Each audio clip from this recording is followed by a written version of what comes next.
Good morning, children. How are you all? Children, I hope you all are fit and fine. So, children, in our yesterday's class, we have discussed about the conservation of water and rainwater harvesting. So, children, today we are going to discuss about the natural calamities.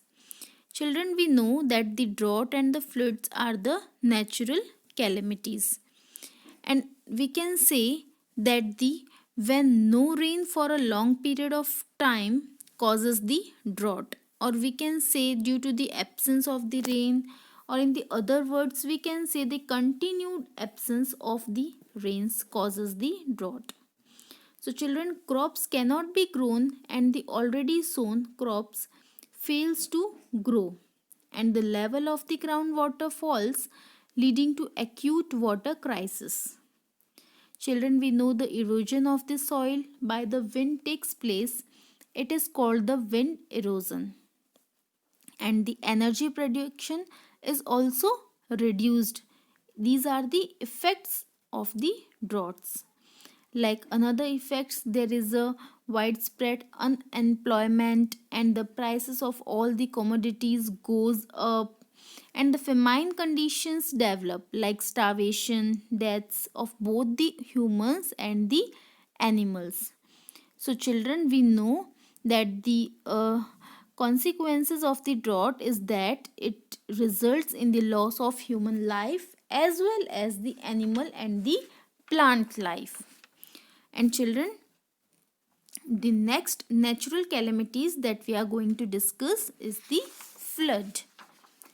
We know, children, that due to the excessive rainfall, it is caused the flood. The flood is the overflow of the excess water that submerges land and inflow of the tide onto land, and the most frequent and the deadliest. So, children, there are some causes of floods like the natural heavy rains, melting of ice during the volcano eruption, undersea earthquake, or the marine landslip.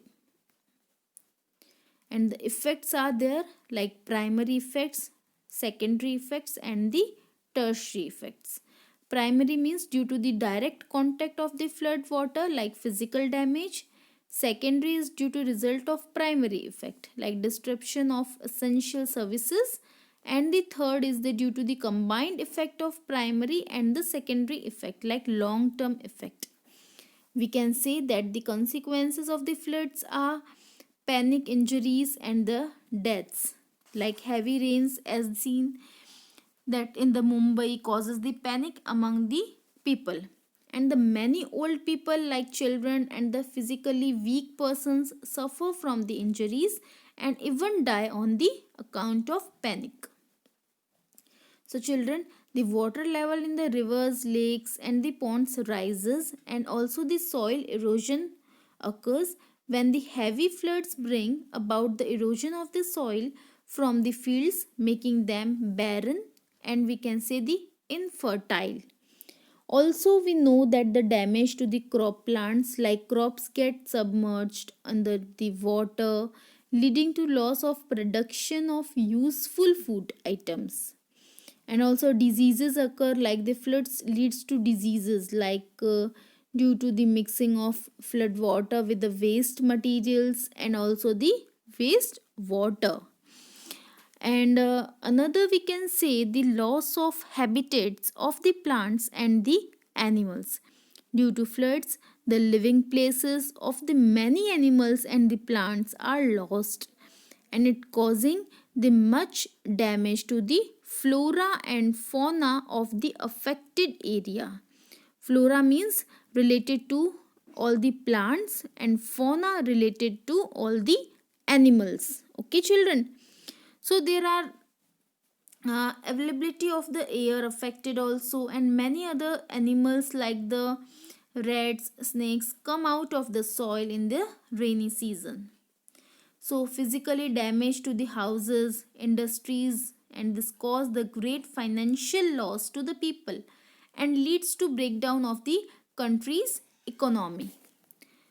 So children, these all are the effect, and hope the topic is clear. Any doubt you can ask me. So children, so today I am giving you a homework of book exercises.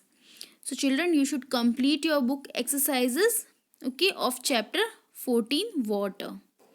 Thank you children.